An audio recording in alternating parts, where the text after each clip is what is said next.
Hi, welcome to our Saturday show. My name is Savannah Madamombe, and this is our show, the Savafe Show, on a Saturday. Every Saturday at 12, we have conversations. We try to have conversations with different people all over the world. And today, we have the first of our series of discussions on the current state of the future of African economies. Let's start with a video that will help us have a global context of how Africa is currently positioned in the global economy. My guest is a Ghanaian economist and academic, Dr. Adote. I am so sorry, Dr. Adote Bing Papo. And welcome. I'm so sorry. That's okay. No problem. Adote Bing Papo. Oh my goodness. We Africans butcher our own names. That's okay. That's the beginning of our conversation. That will be part of our solution as well. Yeah, that's part of our conversation right there.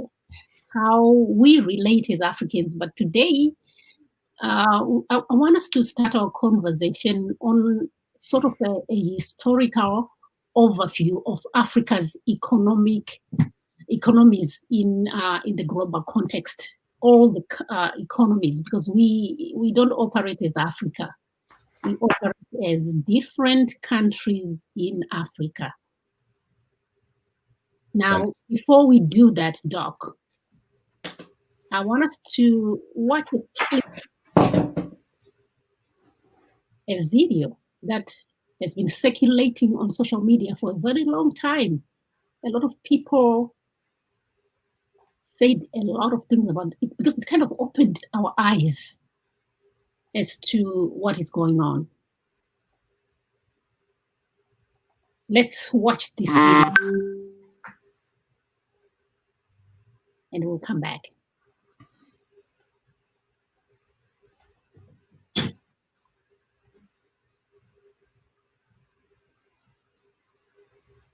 All right. You know, live feed is what live feed is all about. There we go, as the video is being set up.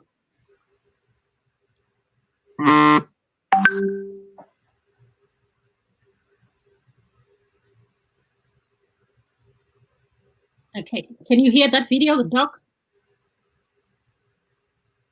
Oh, it hasn't started playing? It started playing, yeah.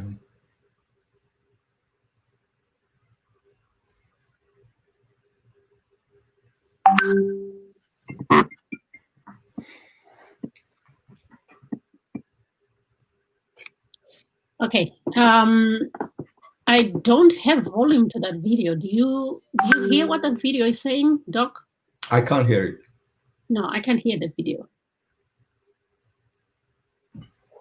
Studio, is your mic on?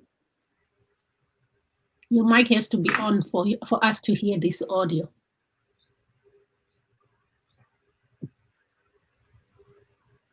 Activists who might be good as international dependency advocates about find that can we persist in the continent because of institutional, political, and economic rigidity that is constraining the continent from reaching out for its full potentials and therefore caught up in the web of dependency and underdevelopment.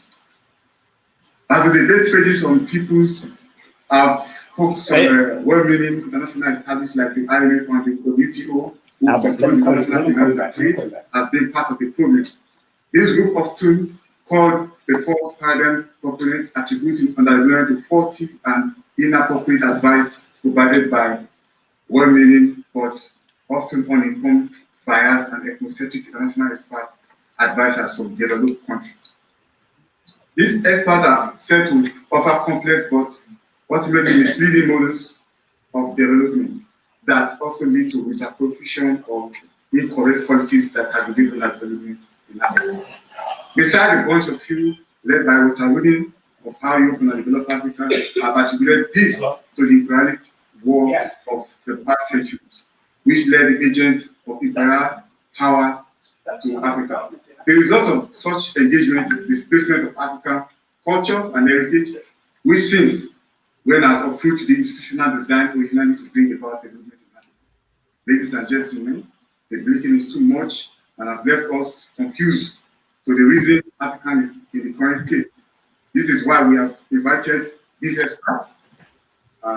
We have Howard Nicholas, he's a lecturer here in the ISS, and we have Dr. Akinika, he's a senior researcher in Leiden University.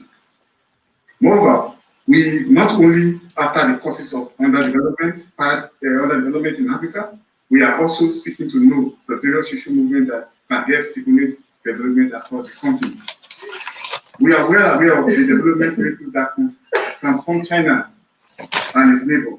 Now it is a time for Africa to do the same path of development.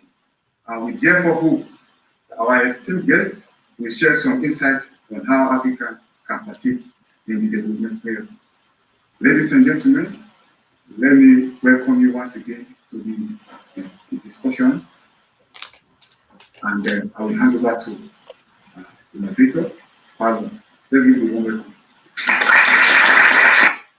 This is Okay. This is now the I think that is the video that was coming. Yeah. Okay. Thank you very much. And some of the things which I would have loved to talk about. All right, Doc. I think we played the other clip. Yeah. Instead of the clip that, but that's all right. The question that I have for you start with is very simple. The video that we were supposed to play was why Europe does not want to see Africa industrialized. I think we will find the clip and play it on later, but Dr. Beam, can you give us a brief overview of just a brief historical history of globalization? Okay. So thanks for that. So what I'm going to do is try and make it very brief, but it's a long story. But we'll try and put it into a relatively short space of time. So many people are increasingly realizing or getting the knowledge that all of the human population comes from Africa. And that process started around 70,000 years ago, 70 to 50,000 years ago, roughly. That is Homo sapiens. I'm not talking about previous versions of humanity, Homo erectus and Neanderthals, what have you. I'm talking about Homo sapiens, yeah? Yes. Because we are all Homo sapiens today. Now, so Homo sapiens left Africa, went into Europe, and then into India, then into Asia, China, Russia, across the Bering Straits, which links Russia and the Americas, or Canada rather, down into the Americas. Of course, it was not the Americas then, and through the North America all the way down to South America. So all the populations of the world today actually are emanating from Africa. So in one sense, if you want to be really broad about it, you can say that whatever is happening in the world today is actually an experiment of Africa's populations in different parts of the world. You can look at it that way. So that's one part of the story. For a long period, until about 12,000 years ago, people were hunting and gathering. Yes. And then around 12,000 years ago, people learned how to grow food, both animals and plants. And we invented agriculture. And that was a big boost to the population. And for a long period of time, in these different parts of the world where people had settled, civilizations took root, different kinds of civilizations. As I said, you could see them as experiments in African civilization if you want to go to the extreme. But these civilizations took root. Of course, we can name a few of them, very prominent. The first, of course, is Egypt, which is not surprising because people started out in Africa. and then various other civilizations came thereafter. Asia, for a long time, became a leader in the world in terms of inventions and economic growth and population. But then in 1492, one Italian that persuaded the Queen of Spain to grant him, to provide some financial support for him, left Europe and tried to look for Asia. Of course, we're talking about Christopher Columbus. Yes. Now, the reasons why the Europeans wanted to do this was because the Arabs in North Africa had refused to allow Europeans to engage directly with the Asians in trade. So the Arabs kept the Europeans at bay, and they would, if any trade that happened between Asia and Europe had to pass through the Arabian countries. And so the Europeans wanted their own route to Asia, and Christopher Columbus set off and landed in what is today's Americas. Okay, so that process, which is from 1492, set into train a whole series of things. Today, people talk about globalizations beginning around 1980, but I would like to differ and give a slightly different picture of globalization in the following way. That, 2 years after Columbus set off, for an Italian working for Spain, before that, he was followed almost immediately by the Portuguese. So these two countries were the ones that first went out into the world from Europe. And they clashed. And to resolve this clash, a treaty was signed between the two countries called the Treaty of Tordesillas. It was signed in 1494. And it put a line from the North Pole to the South Pole so that it went through part of Brazil. Part of Brazil, South America, that juts out into the ocean. And it had the seal of the Pope, the current Pope, the Pope at that time. And it was decided that all the lands to the west of that line was to belong to Spain. And all the land to the east of that line was to belong to Portugal. So the whole world was apparently divided up between Portugal and Spain. Okay. Then, of course, because the world is round, they met each other at the other side. So they created another treaty called the Treaty of Zaragoza in 1529. And so the whole world was, so now another line was made from north to south, which split the world into two halves, like an orange where you peel it, you know? Yeah, So the whole world was divided up between Spain and Portugal.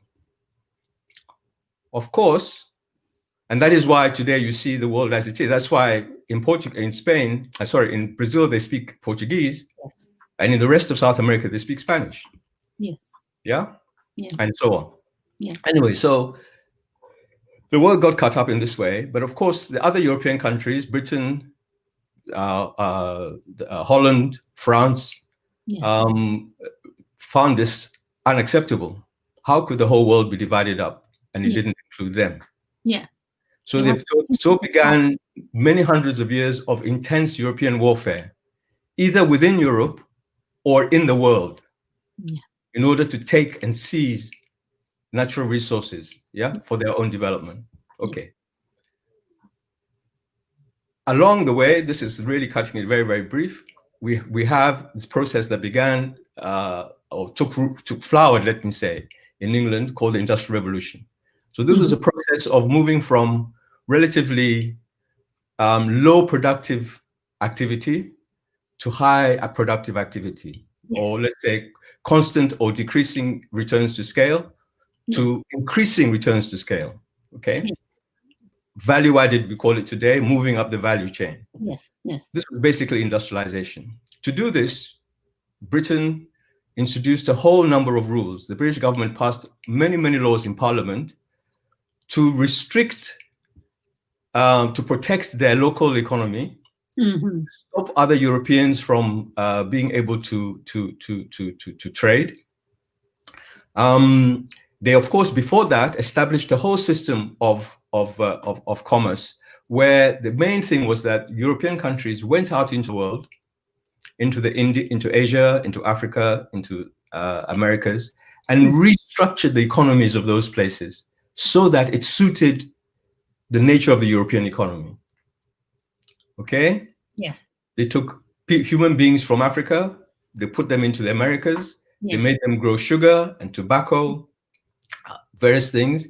They made them ship those things to cotton, made them ship those things to Europe, where the manufacturing sector of Europe was able to grow and flourish, okay, and for it to become and move up the value chain and become an industrialized economy. They destroyed the manufacturing sector in India. They tried to destroy the manufacturing sector in China. They got the Chinese to become drug addicts through the Opium Wars. So it was a whole process of completely restructuring the world so that it would suit European economic structure. And the key thing was that the rest of the world should produce low-value goods, and Europe should produce high-value goods. Value-added goods, we call them now. Exactly. So that was then set up. One of the key colonies, America, rebelled, okay, and managed to free itself from European power, and later on became a power in its own right. Anyway, so you have this process of the Industrial Revolution that takes place. Mm-hmm. Along the way, you have the scramble for Africa. Yes. Africa becomes balkanized, carved up, cut up, small states, and so on. And then you have got the intensification of the European struggle, leading to the First World War, where basically Germany tries to get in on the act late, mm-hmm. and tries to take bits of the empire that belong to different European countries. Germany failed. So they said, well, if we can't take the empires outside of Europe, we are going to create an empire inside Europe. Hence the Second World War. Yes. Right? So the Second World War was a war where Germany said we were going to colonize the European countries themselves, yes, not their possessions in the rest of the world. Germany was defeated with the help of America, which had now become a global power as a result. Yes. Africa was balkanized. And then the decision was made that, okay, now we have shaped the rest of the world according to our needs. We now want to maintain that. How do we do it? Mm-hmm. So you had the IMF, the World Bank, something that was muted called the International Trade Organization, ITO, but was never put into place.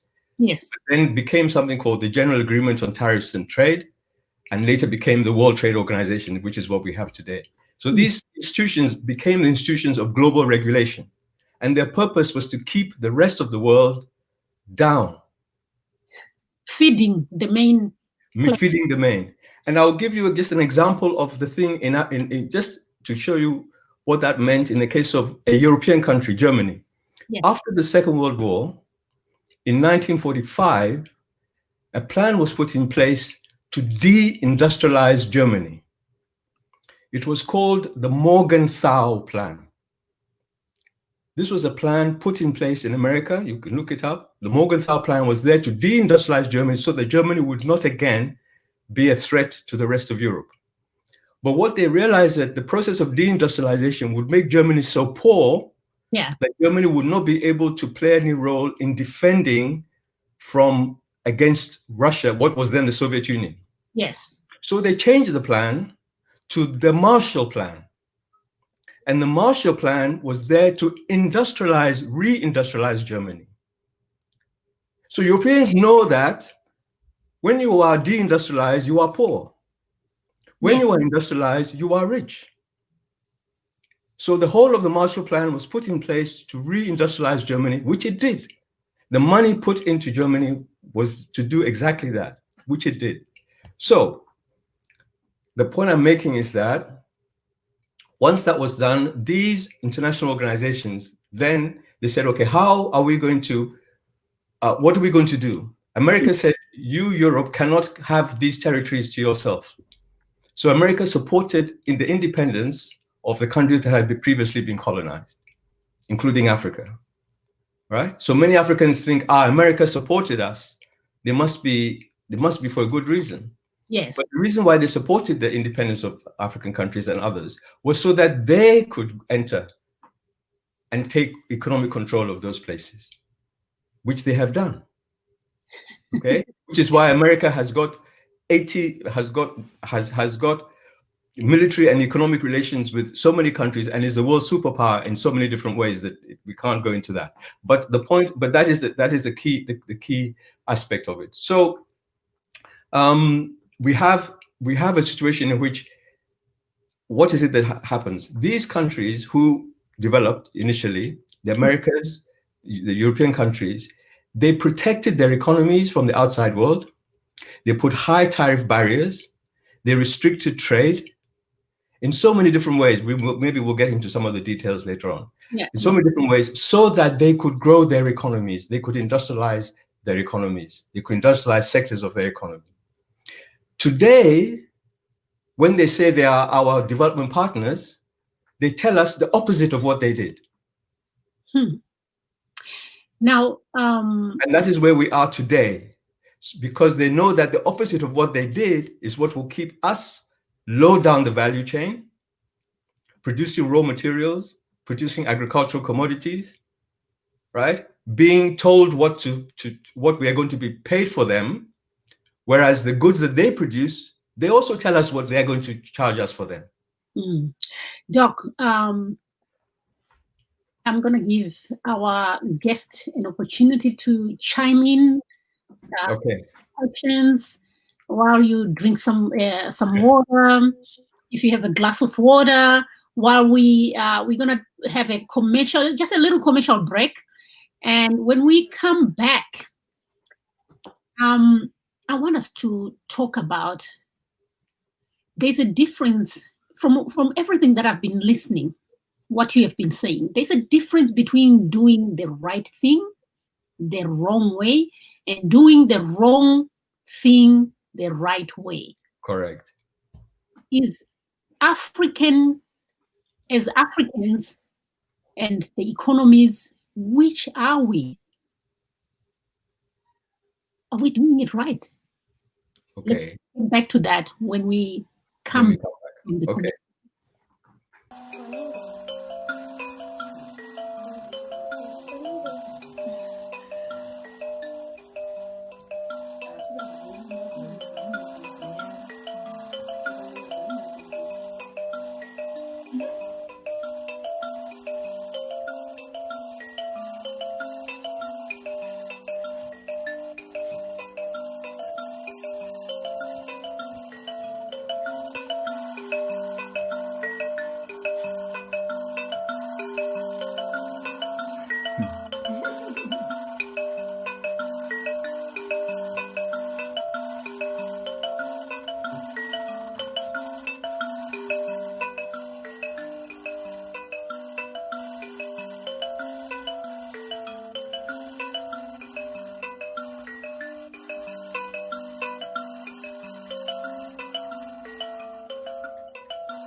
Welcome back. Okay, thank you. Everybody, thank you. If you have any questions, please send them in. Now, Doc, let's get back to this conversation. It really is mind-blowing when you see, and I'm going to talk to you from a layman's point of view. From someone who has no knowledge of economics and the playfield. I'm just seeing these things coming in. I want my pasta food. I want my bread. I want all these things. And I have no understanding how that plays in the field that we are. Okay? Now, like I said, there's a difference between doing the right thing, the wrong way, and doing the wrong thing the right way. Where are we in Africa? Okay, so, I mean, just to follow what you're saying, I would say that we're doing the wrong thing the right way. We are not doing the right thing, whether right or wrong way. Because why do we say that? Because we have two main examples to learn from. Yes. In Africa, we have the examples that Europe and America used to pull themselves up the value chain. Yes. We have the examples that late countries used: China, India, Japan. And when you say countries, can you explain? Remember, this is from us, the ordinary citizens. What do you mean countries? Sorry, what was that? What do you mean when you say late countries? Late country. Okay, countries that were late to industrialize. Okay. Okay, countries that were late to industrialize. So some of them had been deindustrialized by the European period of colonization. Some of them have been colonized directly or in part, so either in whole or in part. India was completely colonized. China was colonized in part. Japan was threatened with colonization. An American warship anchored outside the waters of Japan and threatened them. Yes. That if you don't allow our goods in, we are going to attack you. Yes. So the countries that were late to industrialize, we have them as also as an example. Yes. Right? Yeah. We have as a counter example many of the countries in South America. So what's the difference? The difference is that the countries like Japan, countries like Korea, countries like India, countries like China, who were late, who industrialized mostly in the last century, okay, they adopted policies where, one, their governments played a leading role in their industrialization. Okay. What we are told here in Africa is that our governments must do next to nothing. Right? Our governments should stay away, keep out of the way. But this will not industrialize us. The governments have a key role to play. And as I said, the governments of the countries that I mentioned, their governments played a key role. The other thing is that the process of economic growth involves developing local businesses. So many of the governments of those countries either used private businesses, like in Korea, that they forced to engage in certain kinds of economic activity, to come together and to work in a particular way, in Japan as well, or the state set up its own businesses, like in China. And that was the beginning of the process of industrialization. So the early investment in particular sectors was done by state enterprises in the case of China, was done by private enterprises in the case of Japan and Korea, but guided by the state. Yes. So the state said, we will support you so long as you are actually moving our country in the direction that we want. Yes. In Africa's case, the state is encouraged not to do any kind of support. Yes. For the industrialization process or for African businesses. Okay? What we are supposed to do is we're supposed to open our doors and wait for foreign investors to come in. And sorry, go on. And our government are doing the wrong thing very well, don't we say? Well, this is it. They are doing, and we are getting the results of that wrong thing, because the result of that is that we don't actually make a distinction. Well, the result of that is that we don't get the structural change that we need. In other words, we don't move from agriculture to industry. Yes. We have a population, we have an economy where most of our population, maybe 80%, or at best 60, 70%, is in agriculture. Yes. Most of our output is agricultural. We are not moving from that model. We are stuck in that model. We do not create employment. We have a large number of people who are unemployed. Our unemployment rates are higher than most other people's unemployment rates. We have a high level of poverty. Yes. Okay. We have low levels of innovation. Yes. One can go on and on and on and on. And this is what, and we open our doors. We don't protect our industries. Yeah. Right? We don't put tariffs around us in order to say, it is harder for you to, we don't want you to be selling to us because you're going to destroy our local producers, right? And in some cases that actually has happened, where local producers have been destroyed, even in the agricultural sector, right? Absolutely. There are African countries that are able to grow their own food, but they import it. They have their own farmers, but they import it. They have their own livestock producers, but they import livestock. Yeah. Right? Never mind agricultural goods. Leaving those aside, even the food are not able to do it. So basically, we are taking the advice, which is the wrong advice. Yes. And I sometimes say that I would like somebody to tell me, given the history that we've recounted, that we all know in a way, in which year did Europe stop exploiting Africa, stop wanting to exploit Africa, and started wanting to help Africa to develop? In which year did that happen? I would like somebody to tell me. Was it in 1960, 1965, 1970? When did it happen? That the people who had systematically reduced your level of productivity suddenly became the ones who said, we are now going to show you how to compete with us. It's like saying you're in a football match, and at half time, you go to the coach of the other team who is beating you, and you say to the coach, please, can you tell us how we can beat you? Yeah, this is how we can beat you out. If you want to beat us, this is how you're going to have to do it. How you, yeah?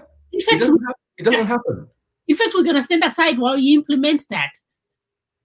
So this is a key problem that we're having, and it's not surprising that we're having the difficulties that we're having, because we haven't followed either the positive example or learned from the negative example from those countries. So we could be doing the right thing in a wrong way, but at least we'll get somewhere. But if we're doing the wrong thing, whether in the right way or not the right way, we are not going to be moving where we want to be moving to. No, it's slowly. And we are in danger of actually making the situation worse rather than the situation better. Yes. So that becomes a problem. If you have an economy where your economic base is not growing, you're going to have lots of people unemployed. People are going to turn to criminal activity. Those who are involved in criminal activity will gradually take over the state. Yeah. They will run the state, because criminal activity is the only thing that actually is viable. And that's what we're seeing in other parts of the world. And that should not happen with us. So let's bring this to Africa. Right. The economies of Africa. Can you give us an overview of the history of the current state of African economies? Where are we?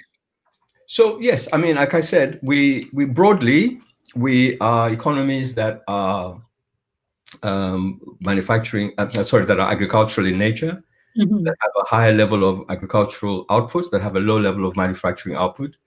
We tend to do, our governments tend to do very little in terms of supporting enterprise and innovation. We make a mistake when one of the key mistakes, in my view, that we think we make is that when we don't distinguish between investors and entrepreneurs. An investor is actually quite a lazy person. They have money, they just want to put it somewhere and watch it and let it grow. Yes. An entrepreneur is somebody that will get their hands dirty, as it were.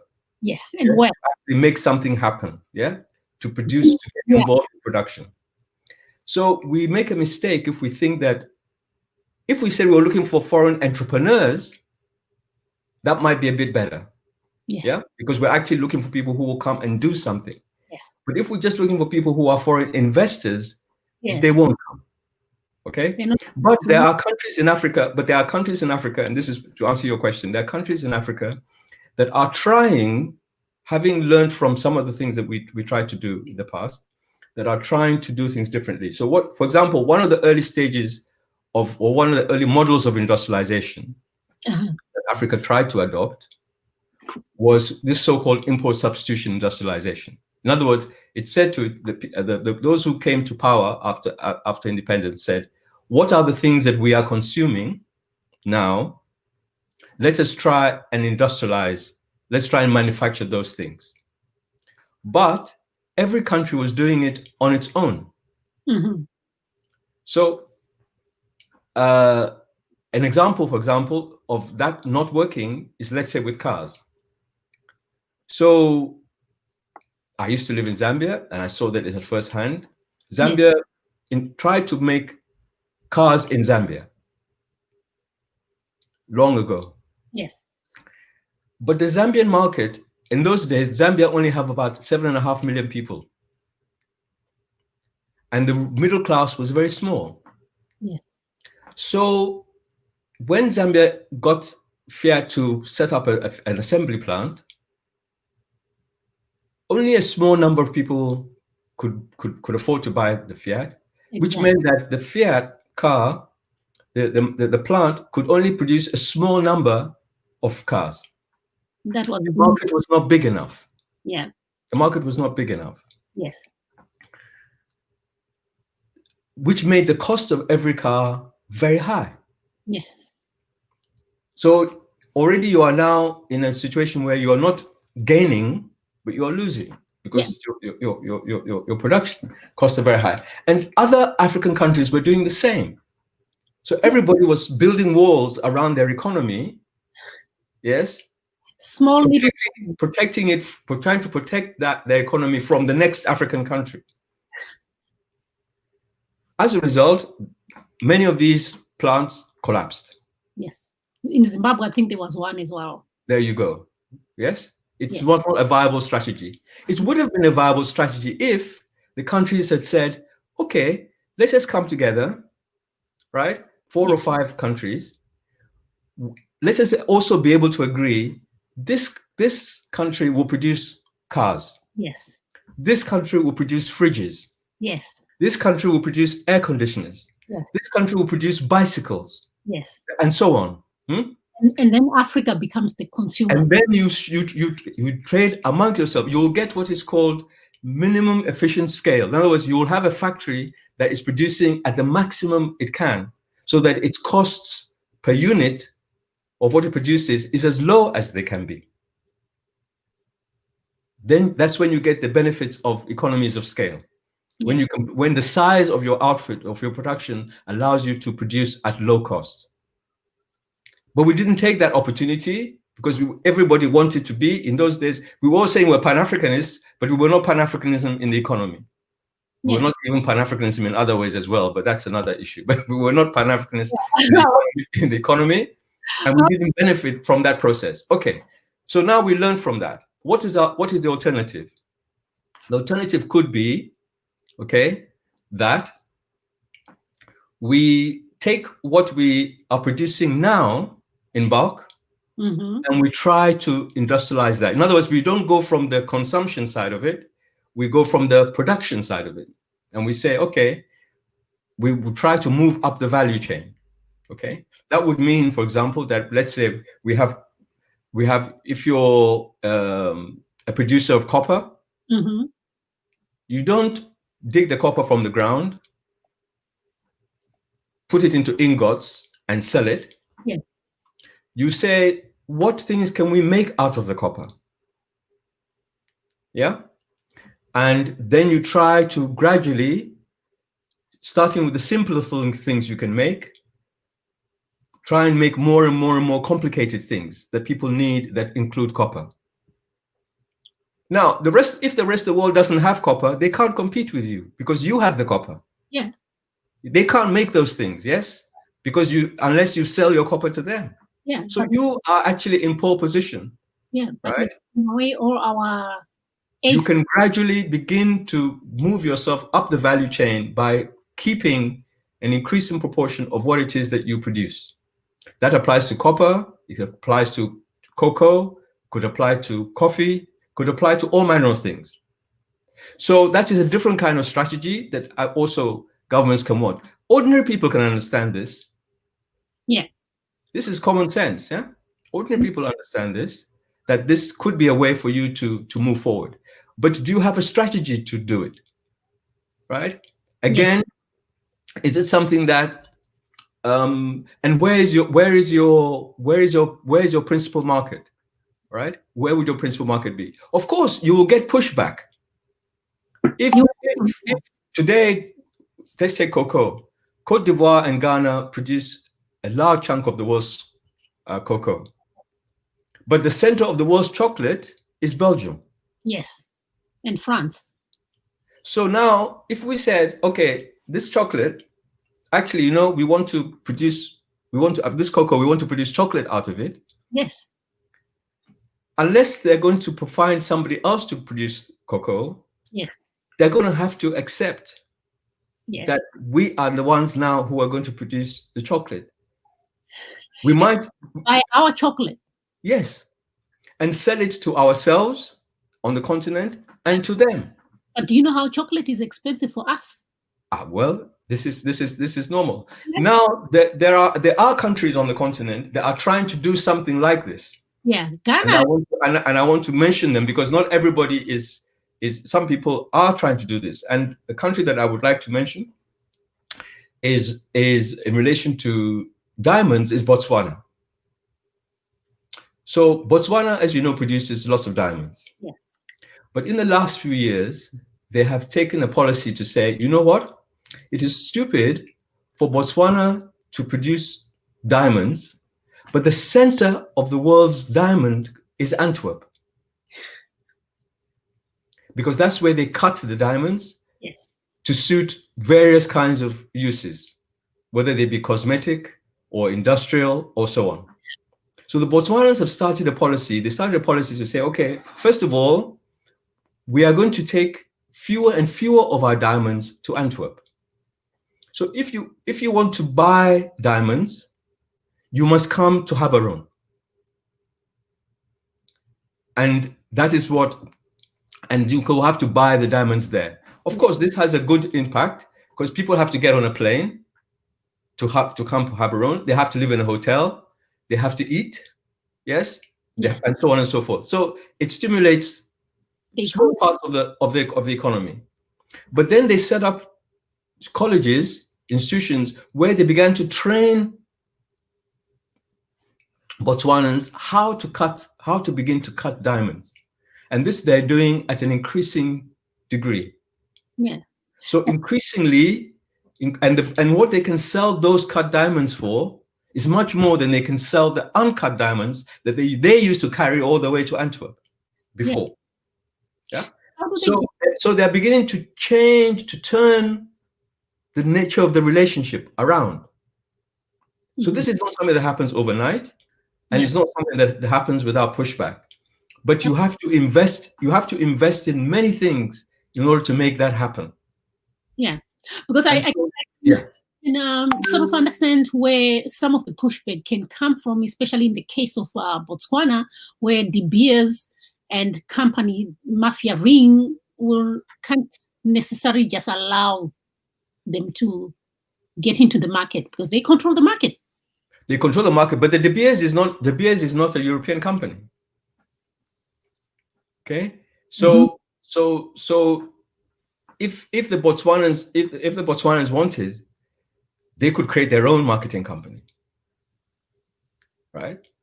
So it's not in the interest of De Beers to actually behave in a manner that would thwart what the Botswanans are trying to do.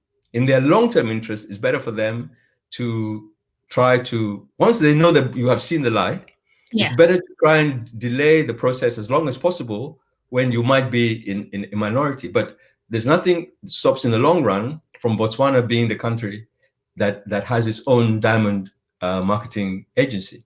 Indeed, it could take on the diamond marketing for Africa. Yeah. Or a consortium of African countries could come together, produce diamonds, and be their own marketing agency. But the point is that it's not to market the raw diamonds, the uncut diamonds. The thing is to be able to cut your diamonds. Of course, the more sophisticated the use of the diamond, the more sophisticated the cutting will need to be.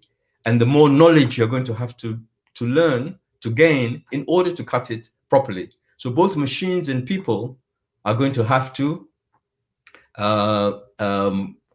both of them are going to have to, as it were, improve their game in order to be able to make that kind of change. So basically what I'm saying is that there are countries that on the continent that are trying to do something similar. Ethiopia is also trying to do something similar with its coffee, right? But it has a bit more of an uphill battle with its coffee because coffee comes from many other places other than Ethiopia. Even though Colombia. Even though the coffee, the origin of coffee is Ethiopia. Yeah, the coffee originated from Ethiopia. What we are using now, it was discovered from Ethiopia. It went from Ethiopia to the Arabs, from the Arabs to Europeans. That's the trajectory of coffee. Yes. Okay, and then the Europeans got during colonialism got other parts of the world now to grow coffee. Yeah. But so the Ethiopians have an advantage in that respect with respect to coffee, but lots of other people do grow it now. So, but because they are now they have their own brand at least of coffee. Yeah. I buy it from here. Well, okay. So that process is something which they are trying to develop. And so Ethiopians have a level of economic nationalism that is generally higher than what you will find on the rest of the continent. Yes. Other African countries are much more willing to accept this this Western paradigm that we should, we should create an environment where we open ourselves up, and the government does nothing, and we wait for foreign investors to come in and to develop us. Ethiopians don't have that approach to development. You have seen it, you can see it in many other instances. So I'm just pointing to these examples where there are countries that have been able to take their local products and move them up the value chain. Absolutely. But it is not a strategy that is assiduously followed by the bulk of African countries. Yes. Because the ingredients are not just moving up the value chain, but you have to do it with your own businesses. Yes. Not with somebody else's businesses. Yeah. Yeah. So your own citizens have to be the ones that are learning at the top level how to do the things that need to be done. Yes. Now, we are into 47 minutes into our conversation. Okay. And I wanted you to kind of, I know we've been talking about it, but I wanted to kind of recap in a snap what the major differences are between African economies and those of the developed countries. Just a recap. Okay, so I mean, where can we? All right, let me put it this way. We can look at the surface, but I think that's sometimes we look too much at the surface. Yeah. Increasingly, economists realize that the thing that drives economic development is knowledge. Yes. So if we wanted to say at the level of economic development, not how big is our GDP growing, not how whether per capita or whatever we want to measure, but when we get to a point, when we need to move up to a point, the following. One, we can catch up using existing knowledge. But a point comes when you get to the frontier of existing knowledge where you have to be creating your own new knowledge. That's when you become an economy that is moving yourself, because knowledge is what you need to get deeper and deeper into nature. Every bit of technology in the world uses an aspect of nature. This is true. So if you want new technology, you have to understand nature better. Yes. You have to dig into nature and use its capabilities. So that means you have to do your own research and development. If we want to look at how well Africa is doing in terms of research and development, you have got two ways of looking at it. One is that to what extent are we investing in new machinery and processes in our industrial sectors, and how big are industrial sectors growing? And the other is, to what extent are we training people, deepening their knowledge of nature, of science and technology, and are we even beginning to register advances in intellectual property? Are we able to register advances in our own patents, right? That is knowledge that we have registered as ours. So the key thing where we want to get to is we want to get to a point where we can say we are increasingly applying more and more advanced levels of knowledge. If we get to the point where we do that, we will see the results at the surface. we're going to be able to make more things. Yeah. We're going to be able to make more complex things. But as I said, it needs to be a situation in which the more and more complex things, the advanced products or the advanced processes, because in economics, either you have a product or you have a process, a way of doing something, or you have the end product. Both of these need to be developing. So either the processes, both the processes and the products need to be advancing. That's what we should be focusing on. We should not be worried about whether we can become a tourist hub or, you know, or whatever. We need to begin to say, what can we make? That should become the watchword. What are we making? How do we make more things? And that if we do that, if we are able to do that, we will find that our economies will grow, our people will have jobs, because we're going to divide up, we're going to specialize and specialize and specialize. The more you specialize, the more you are able to provide jobs for people. Yeah. That becomes the underlying, that becomes the key to the process of economic development. But it has to be driven by us. Yes. And if we have to push against the existing system, which restricts us, then we have to be brave enough to be able to do that. We have to be robust enough to be able to do that. Yeah, because they were. Fear is that many of our leaders don't have that attitude. Yeah, they were brave enough to go and conquer the world. They didn't care what they did. They didn't care whether they killed people. We're not saying we want to do it the same way by going and killing people, but there's still policies that we can implement. Yes, yes. And we need, and most of all, we need to know that, as I said, who are not our enemies, but who are our competitors. Yes. Talk about enemies. It's who are our competitors. The developed countries are our competitors. They're not our friends. They're not our friends. You've said it. You have it. They are not our friends. They are competitors. So you can't dilly-dally and play nice with a competitor. No, you cannot. It is foolish, foolishness of a high degree. Come and put money and say, I'm investing in someone. You know, he's not investing. He's actually paying you to supply. Yes. That is why that and most of the investment that goes into Africa, most of it still goes into raw material production. Most of it goes into raw material production. So you're being kept in that position. That's what is happening to you. So, you know, this conversation is a long conversation. I wanted to play the clip that we failed to play in the beginning, so that we can bring everybody into context of the discussion that we have today. And I want to welcome everybody who is watching. Thank you so much for the comments. We can see them. I'm gonna see if we can pick, just before the end, pick some of the questions that people have, and you can answer those questions. We have a lot of people.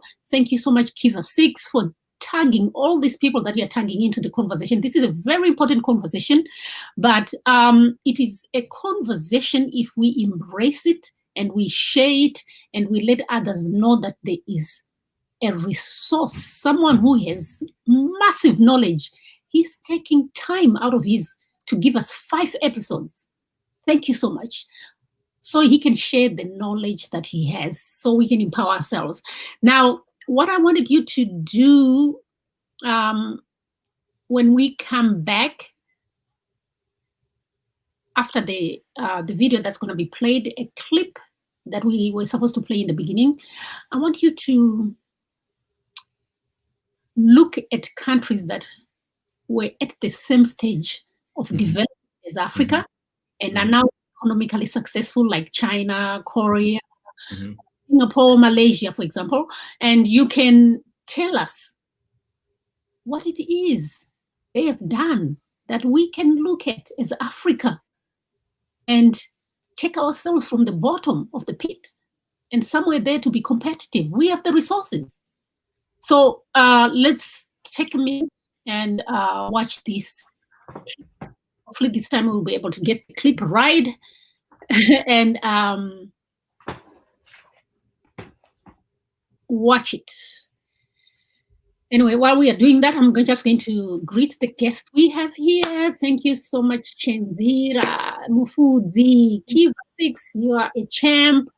The people that you have tagged, Takunda, Cynthia, my goodness, Moje Chikore, Chiwashira, Takura, Dewa.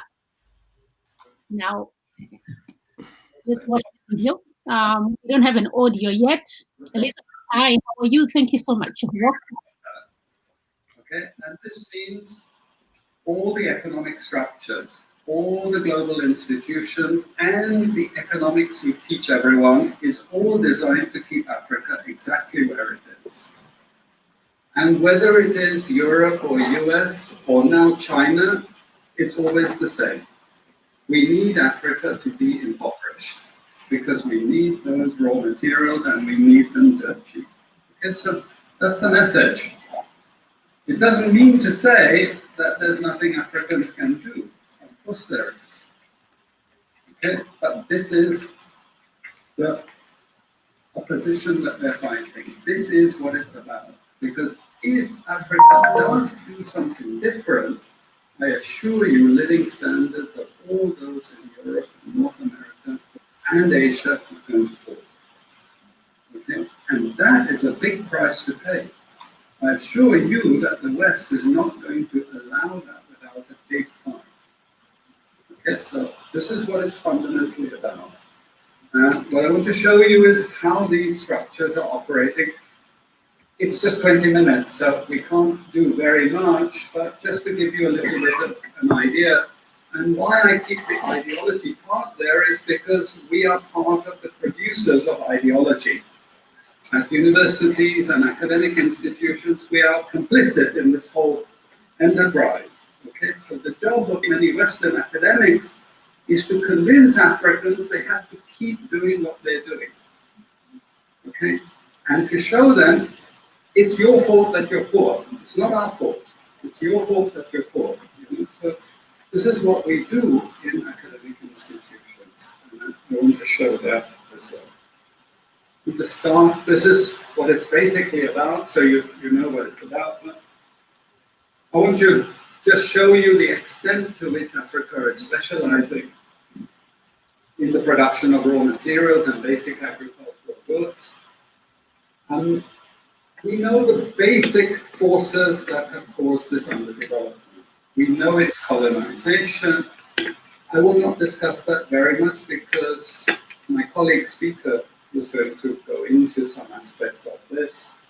But I do want to discuss the global economic structures, the global financial institutions, and economic ideology, briefly, to give you a flavor of those. Let me start with this. You can't really see it so easily, but if those of you who are interested, you want the PowerPoint, I'm sure we can make it available for you. But the thing that you really need to see is the top line. Okay, and the extent of dependency is captured by this statistic at the top. Okay. And you compare it with all other income groups, and what you see is essentially in that one statistic how dependent sub-Saharan Africa is on raw material production. This is the very heart of what makes sub-Saharan Africa be. Here, just to have a look at one very important additional statistic, with all this export coming from sub-Saharan Africa, how much does sub-Saharan Africa account for in terms of global trade value? We know there are vast resources coming from there, but look at the bottom line in terms of global trade value. Look at that. 0.5%, 1975, 0.95%, going down to 0.1. To 0.1. Meaning that with all these vast resources being produced, how much are they getting for it? Nothing. Nothing. This is a very significant piece of data. Then I just want to show you what has happened with sub-Saharan Africa, because what we know, and from all studies, no country ever develops without manufacturing. Producing raw materials will not take you anywhere. Producing basic agricultural goods will not take you anywhere. And let's have a look at how much manufacturing activity. All right. Doc. Yes, hi. Is there anything we can add to his explanation right there? Yes, there is. I mean, what he's saying is exactly correct. And if you want to try to begin to change things, then there are a number of things that you can do. So, for example, that Africa has a number of the world's minerals. It has almost exclusively in its own ground. Yes. So who should decide the price that these minerals are going to be bought at? It's Africa. Is that what is happening? No. No. So the minerals that are in the ground that are essential for some of the industrial processes that go on in the world, the prices of them are not determined by African countries. They're determined on the so-called world market, which means the people you're selling them to are effectively the ones that are going to tell you how much they're going to pay you for them. Yes. This is not how other countries developed. In recent memory, many people will remember there's something called OPEC. There was a time when the price of a barrel of oil was very low. OPEC got together and they decided to set the price of the barrel of oil themselves, and the price jumped significantly. What stops African countries from doing something like that? Nothing. Other than courage. Yeah. And the organizing of it. Coltan, we understand, comes almost exclusively from Congo. Coltan is an essential ingredient of the phone. Yes. Who decides what price to give for coltan? We can't if we're still exploiting our kids. So we have real examples of how we can. You know, in economics, when two people are engaged in a transaction, there is something that you may say is, okay, some sort of a price that the good should go at, but what price the good actually ends up going for depends on what we call market power. Okay, so that's why, for example, if you have an industry where the workers are not unionized, then the pay that they will get will be low. Yes. When they are unionized, the pay that they will get will be higher. So it is just by combining together. Individually, they don't have market power. As a group, they have market power. So Africa needs to unionize. Africa needs to unionize itself and its resources and decide how it makes those available to the rest of the world. Yeah. Like we said, we are dealing with our competitors.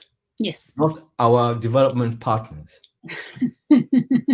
But that has been sold to us and we've bought it hook. We bought it. So immediately we can do something that will increase the value of revenues that will come our way.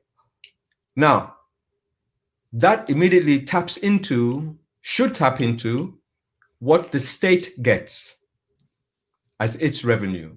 When the state has revenues, it can then use those revenues to do a whole range of things. And for me, one of the most important things it can do, there are many things, of course, it can do, but one of the most important things to do is to invest in technical education. Yes. Our ability to make things. Yes. So, and that's one thing. So we can get the additional money from just by increasing what the price at which we sell our resources. We can put that money, part of it, into teaching the next generation how to make things.